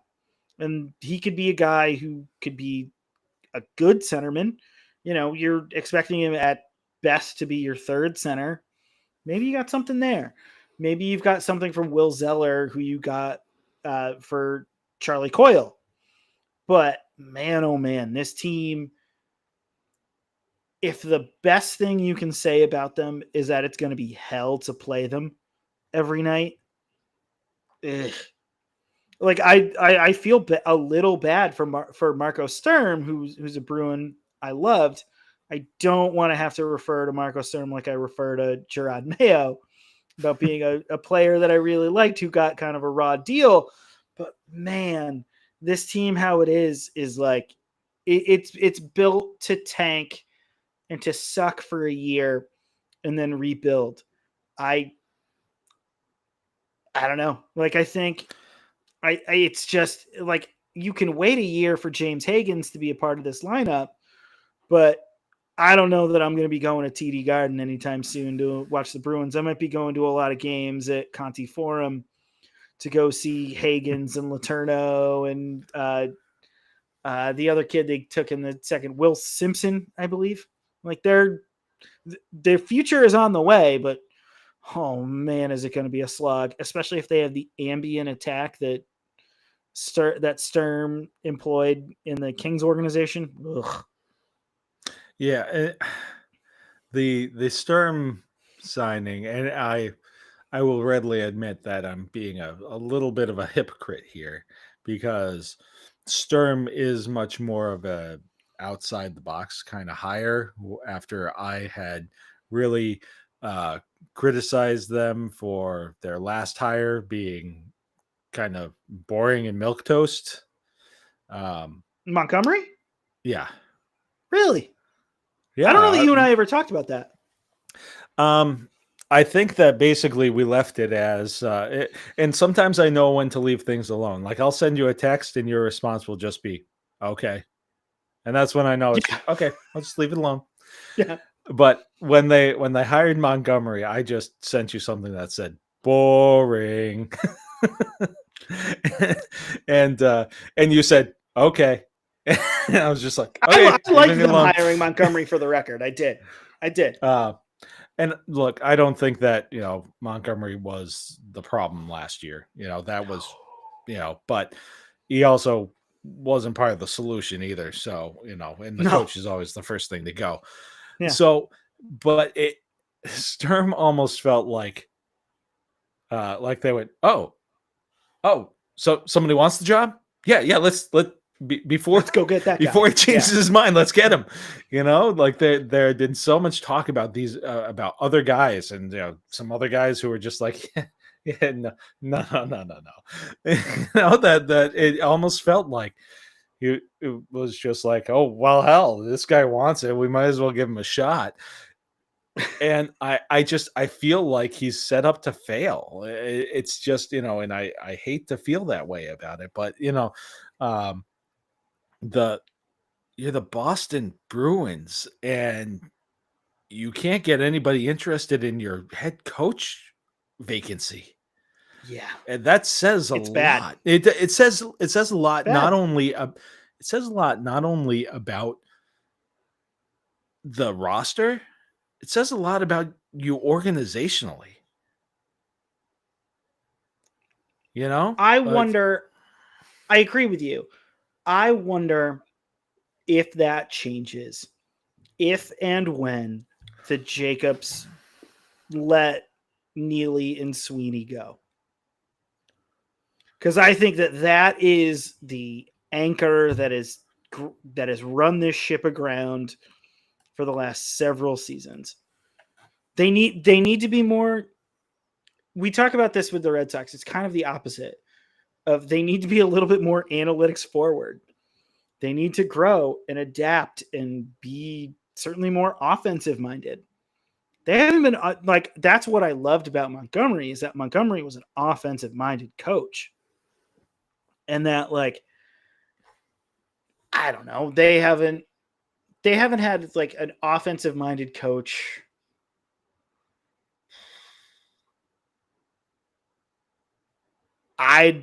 Pat Burns. Maybe.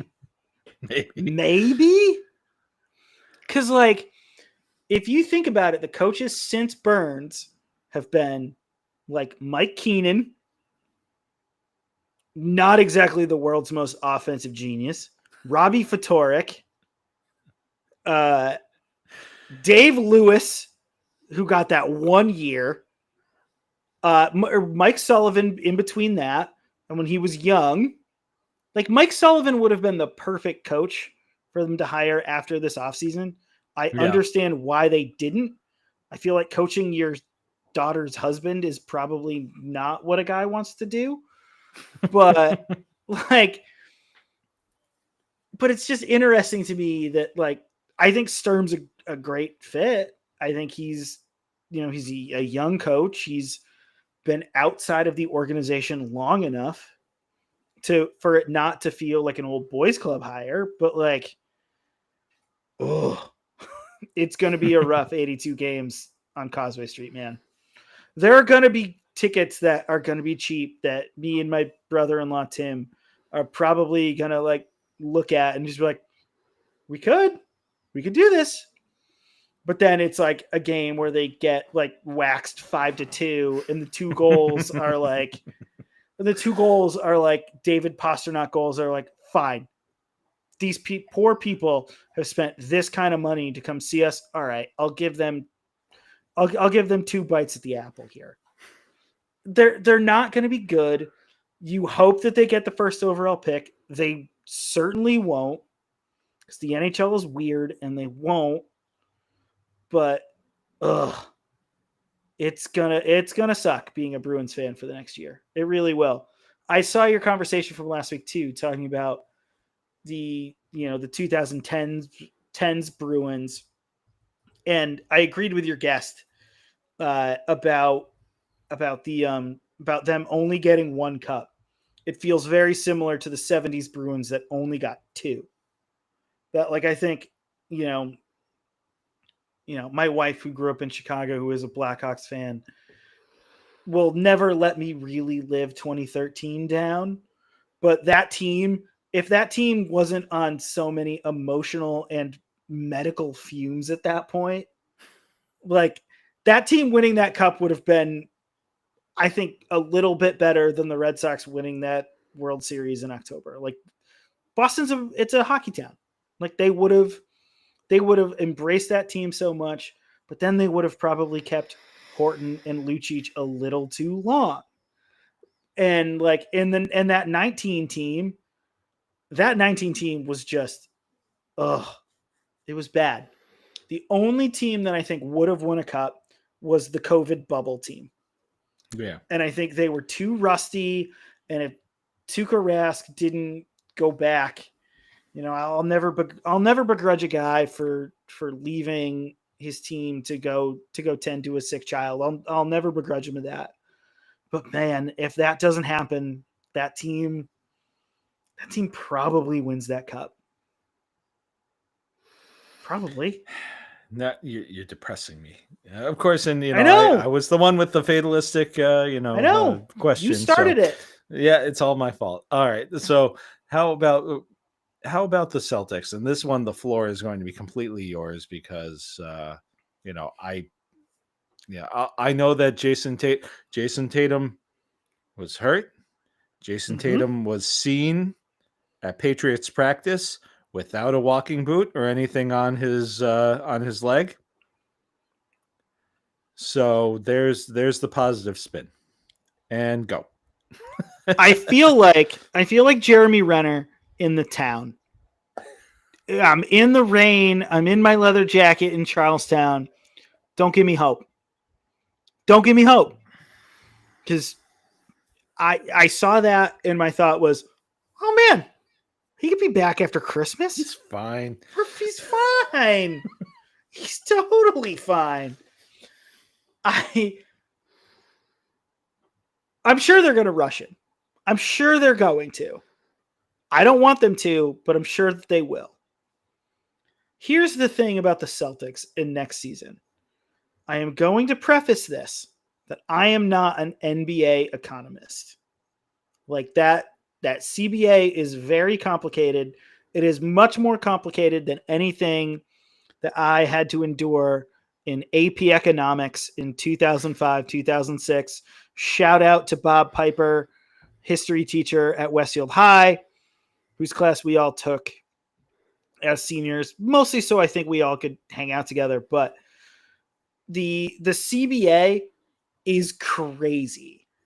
I think of like collective bargaining agreements for sports that have a lot of these different like luxury tax implications. The one that I think of a lot is the baseball CBA that has kind of the luxury tax escalators and like all these different things. The NBA one, it's insane. Like there are aprons. I didn't know that apron was an economic term, but I think by design, the Celtics were always going to trade away Drew Holiday, who I loved. We've talked about this on this very podcast about how much I love Drew Holiday. He's a pro, is just exactly what you want. Like, that's a guy do you want to play point guard? Look at that guy. Look at that guy. He does everything right, just plays hard, plays great defense. And I think they were always going to get rid of,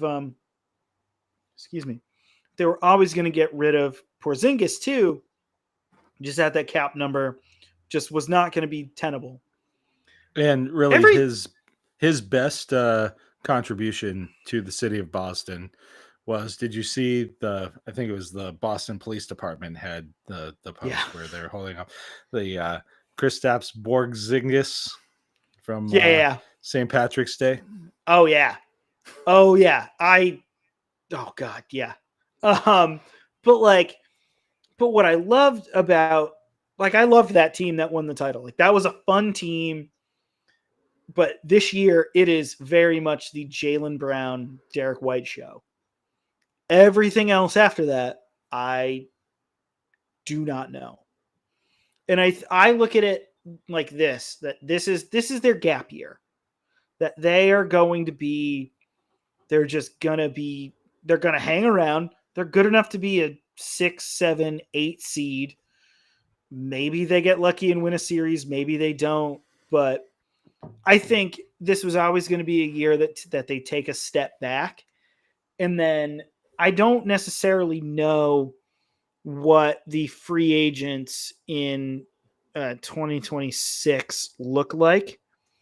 But this certainly feels like this would be a year where they would, take that step back and take a bit of a look at whoever they could bring in. Like I don't think they're going to bring in like a LeBron or a Kevin Durant. A Trae Young at point guard next summer would make some sense. Like, they certainly need a ball handler. It's going to be interesting what they end up doing. I've always sort of thought that they could be a player for Giannis Antetokounmpo. If Giannis ever got sick and tired of playing in a small market like Milwaukee, I have a friend of mine who is a Wisconsin guy, so I should apologize to my buddy Andy for saying this, even though I have for sure threatened him with this multiple times. But I just sort of feel like this year taking a step back is a little bit by design. I wonder if they want to see what young guys they have that they can fuse into this lineup.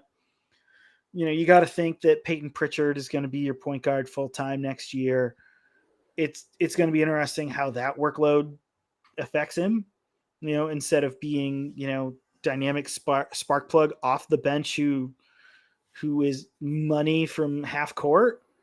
But it's going to be an interesting, weird team. I'm kind of excited to see how it shakes out. And I'm kind of interested to see what Joe Mazzulla as a coach with some adversity is like. I want to know how weird post-game he's going to get. Like, is he going to quote Sun Tzu's The Art of War? Is he going to quote, like, I don't know, Chicken Soup for the Teenage Soul? I don't know. But I'm really excited to see just where he's going to go and how this is going to affect it. I'm kind of it's a lot more exciting to me than the Bruins. That's for sure. Honestly, it feels a lot like it's going to go like Mike McDaniel in Miami. Yeah. Where like it was kind of fun when he said weird stuff when they were a fun offense who won some games and it looked like they were going somewhere. Yeah. I think it's going to just be weird. It's going to be so weird. It's just going to be weird stuff when it's, and people are going to lose patience with it once. Yeah. Once there's no winning, and then it's just like, why is this weird guy here? Like, what is he contributing?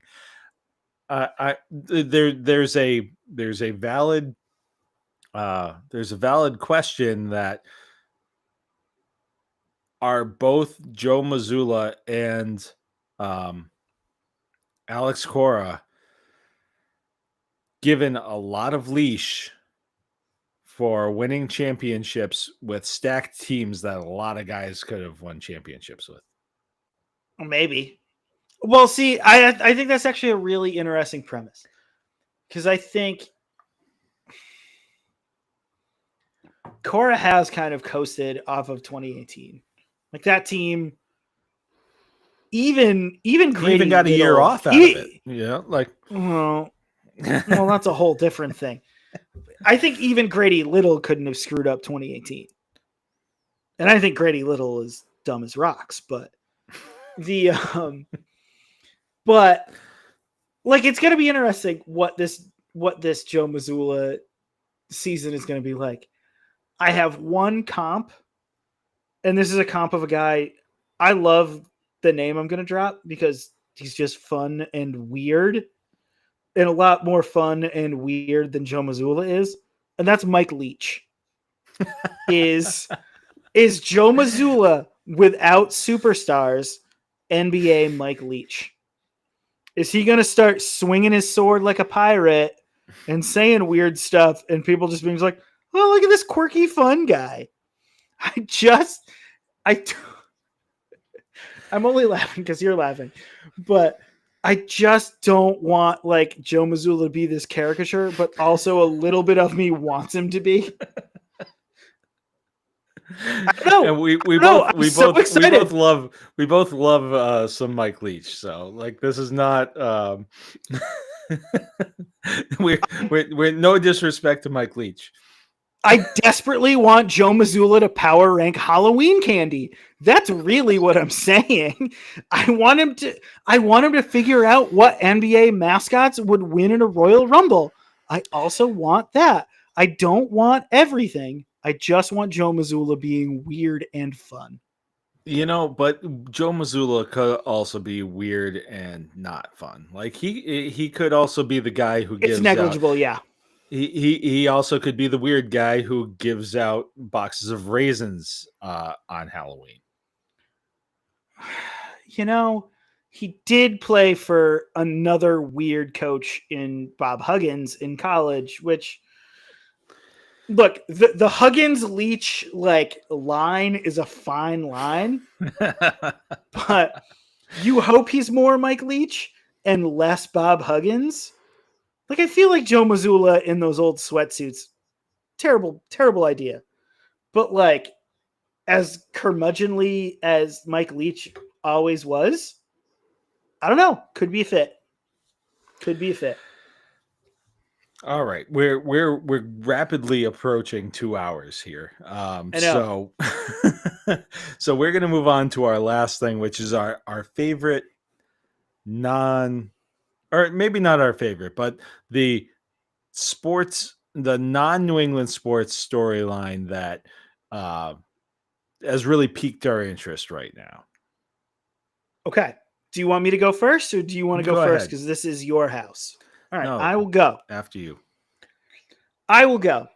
So I woke up Saturday morning, was watching TikToks like I normally do, kind of before I go to work, and one showed up with the old Sports Center graphics package and music. Like, I got a fever, and the only prescription is more dang saxophone music package and graphics package. And then I hear a familiar voice from my youth. A familiar voice is that of Rich Eisen. Rich Eisen hosting SportsCenter on Sunday night is one of it did an exennial like myself's heart some good. When I was a kid, my dream job, I wanted to be a SportsCenter anchor, like my two favorite anchors, Rich Eisen and Stuart Scott, because their jobs seemed really fun, and sports are fun, and SportsCenter should be fun. It shouldn't be so self-serious or like driven by sales metrics or anything. It should be fun. And the old school sports center used to be really fun. I met Rich Eisen once at the Greater Hartford Open. It was 1998 or 99. We used to go, me and my brother Drew and my parents, we used to go on the Tuesday of the Greater Hartford Open week, which would be the Pro-Am week, and all of the Sports Center guys would go down to Cromwell and would participate in the Pro-Am, and then you could meet them afterwards. They did like a little speaking engagement, and then you could get autographs and things. And so my brother and I, the first person we went to was Rich Eisen. He was the guy. And we went and we had a good Sharpie. My mom, as a teacher, always had the really good markers. So we had the really good Sharpies to get autographs. And Rich Eisen was like, all right, boys, you've got the good marker. I'm good. You guys have to stay with me. I'm going to sign all these autographs. Don't worry. I'm going to make sure you meet everybody else. You guys have to be my marker caddies. My brother and I look at each other and we go, okay. And so we go and do this. And like, he was just so nice. Like, so after, like, he had us meet Stuart Scott right away. And Stuart Scott, for some of your listeners who don't know who Stuart Scott is, he was a Sports Center anchor. And years later, I was out of college by this point, had died of cancer, but he was the cool guy. He literally had a catchphrase that was cooler than the other side of the pillow. Think about that. It's one I still use every now and then. I still do too. It's great. It's perfect and so 90s, but also like delivered with like this cool, like, Stuart Scott rule. I'm nowhere near as cool as he was when he would deliver it. Same. And like, but we had also met John Butchergross, who was young and was the hockey guy. I think Steve Levy was there, and we like that had all happened. And then at the end of that goes, you boys want to meet Boomer? What? Berman? He goes, yeah, let me go introduce you. And he introduced us to Chris Berman. And for a 10-year-old and a 12-year-old, Rich Eisen was the coolest dude to just like let us meet all of these guys. I'm now 37 going on 38, and hearing that voice and hearing that music and watching a Sports Center delivered the way that it was, it just kind of did my heart some good. And like, I hope with the ESPN NFL Network merger and Eisen doing more stuff for ESPN, I hope they still do that. You know, if the peak of this is that they have joint Sports Centers with he and Scott Van Pelt after like Monday Night Football or after big games, I hope they just keep doing that. And man, oh man, if I can recommend one thing to your viewers too, on the Rich Eisen Show YouTube, there's like a 20-minute clip of him on his radio show talking about the production stuff of getting Sunday Night Sports Center Monday Night Sports Center, done and made, with all of those different production things and the tribute to Stuart Scott in the show and all of these different things. If you grew up watching Sports Center in the 90s, I wholeheartedly recommend you go and watch this clip. It'll do you some good. Man, I should have gone first. Just following that up, and yeah, just a lot of the things that you're talking about. One of the things that I remember from my youth was when I was attending Wilbraham Munson Academy. There was one semester or trimester, because they were on a trimester system, where I had a class first period and then a free period second period. And me and a buddy of mine would get out of our first period class and we'd go down, and they had this snack bar called the Spa. Okay. Sounds a lot cooler than it actually was, but it was, but we would each like get a donut from the snack bar, and they had, they had the pinball machines and the Street Fighter and Mortal Kombat. And then at the end of it was some couches and a TV. And so we'd take our, for me, it was always the Boston cream donut. Sit down there on the couch and we turn on Sports Center. And that old school Sports Center, you're absolutely right. It hit all the right notes. It was just like the perfect, like it was the perfect blend of info and fun, and yeah, it was just so good. And so that's a lasting memory for me. And anytime that you can recapture a little bit of that, it's great. So It scratches a good itch, right? it does. Yeah, absolutely. So yeah, I you sent me that clip of Rich Eisen, and I've watched a couple of other things. The tribute to Stuart Scott, was great. And yeah, it just it hit all the right notes. So I hope, like you said, I hope that they're able to continue doing some things like that. And just in general, I wish that, that sports media wasn't what it is at this point. Like I literally do not listen to sports talk radio anymore because of what it's just like it literally takes the fun out of being a Yeah. fan. And just like with so many other things, it's somebody telling you what you should think about this, instead of like seeing it for yourself. And and there are plenty of great professionals out there who are telling you, basically teaching you what you've seen and putting it in some kind of context for you that's still really valuable. And there's a fun aspect to that, Yeah. learning more about what you're watching. So much of this other stuff, it's driven on this, like, basically this addiction to rage that we have. And it's just like, that's not what sports is supposed to be about. So like, even when I'm talking about the disappointment that I have in the Red Sox off season, I'm past like getting mad about that stuff, because like, it's just like, yeah, there's still a lot to like about watching baseballs, Yeah. So Sports are fun. it should be. They're Right. fun. They are fun, and don't lose sight of that. Turn off, not trying to, have an impact on anybody's livelihood or anything, but Right. turn off the radio once in a while, and just enjoy what you're watching. So Yeah.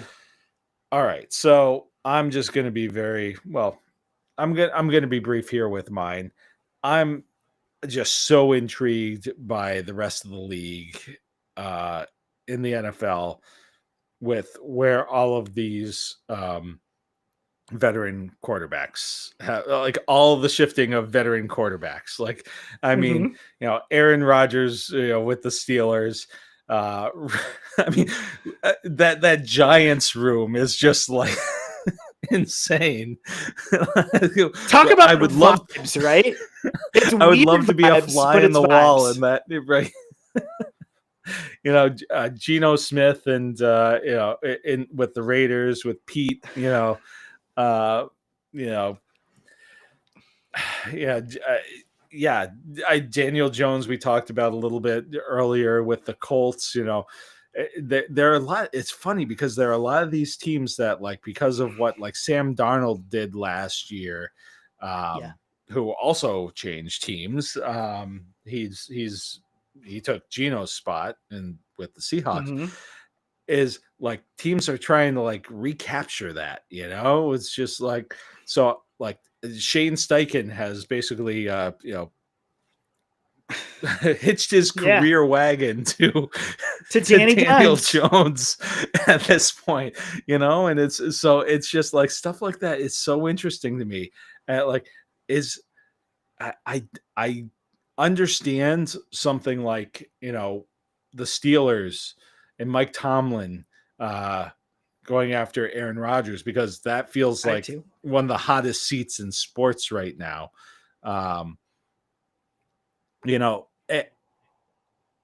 Is Aaron Rodgers gonna be enough to potentially unseat Mike Tomlin from that job? I mean, I'm gonna ask it.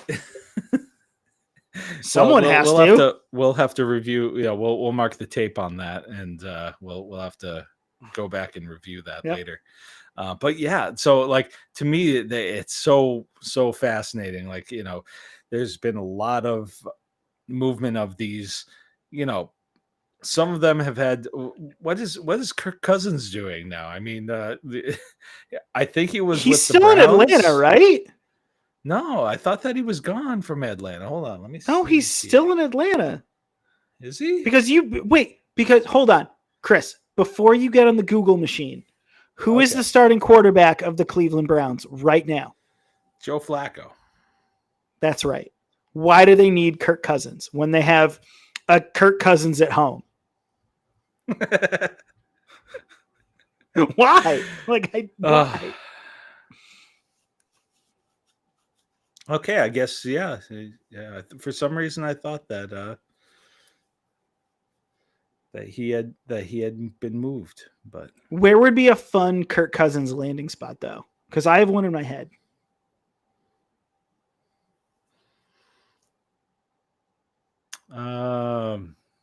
They'd never do it, but New Orleans. I was going to say the Rams. Oh, that. Because Stafford's in that weird, like, holistic health cube. Yeah, but they've got Jimmy G, don't they? Is he still with them? Did you say that to like instill confidence in the Rams quarterback room? I mean, is it any worse than Kirk Cousins? I mean, did you see Kirk Cousins play football last year? It wasn't great, but I feel like, I don't know. I feel like that team could just use some like Kohl's cash, khakis. That's what I feel like they could use. Fair enough. All right, sir. It's going to be weird and fun because one of those weird veterans is going to do something awesome. I just don't know who it is. I'm not betting on it being Aaron Rodgers. I don't know. So at what point is Jameis Winston starting games for the New York Giants? Oh boy. I'm going to look at their schedule. At the schedule? That's a good. I'm going to do this. This is going to be. I think this is the prudent way to answer this question. I don't want it to be like third quarter of week 1 because that just seems mean. That seems mean to Mr. Dangerous or whatever or Mr.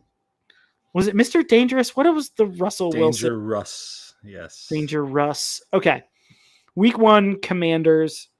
No. Week 2 Cowboys. Week 3 Chiefs. Okay. I'm going to tell you exactly where I think this is. And honestly, I think you're going to agree with me. On Sunday, October 5th, the Giants play the New Orleans Saints at 1 p.m. I feel like if the Giants get their teeth kicked in by the Los Angeles Chargers and the Fighting Harbaughs, I think a homecoming game. Is it at New Orleans? It is at New Orleans. Yeah. Jameis Winston takes over. That's what Or do they just say screw it and just play Jackson Dart? I want it to be Jameis. I feel like we're Jameis guys on this podcast. Like, he's fun and weird. Like, that would have been a much better backup quarterback option for the Patriots. I'm going to die on that hill. Jameis Winston, New England Patriot, would have been one of the most fun things to happen sports-wise to me in the year of our Lord 2025. You know what? I enjoy Jameis Winston when he's on other teams. I don't think that I'd necessarily have a lot of patience for him on the New England Patriots. But he's that's got the just me. LASIK now. He got the LASIK now. It's fine. It's all That better. 30 year well behind him. His eyes are good now. All right, sir. On that note, I thank you once again for joining me. This was a blast. We kept it under 2.5 hours. So we're getting there. This feels good. I'm fine with the output we've put in. I'm fine with it. And we covered all 4 of the major New England sports franchises, and then we got through all of my notes. Look at that. I didn't strike through them. Look how prepared this man is. Look at that. That's a heck of a scroll. Yeah. Sweet. All right. Well, hey, thanks very much, sir. I hope you have a great night. And just one more thing. More likely to be playing in the fourth quarter of the game. Now, we're talking about this on Wednesday. For those who aren't watching the live stream, this episode comes out after the game. But who is playing in the fourth quarter, deeper into the fourth quarter? Kyle Duggar or Anthony Jennings? Kyle Duggar. I think I'm with you. Yeah. Though, it may be neck and neck, you know. It's going to be close, but I think it's going to be Duggar. I do. Duggar's going to return a kick in the fourth quarter.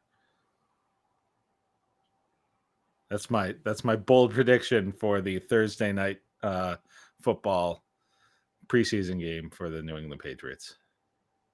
I like it. It's going to be interesting. All right, sir. Thanks a lot. Of course.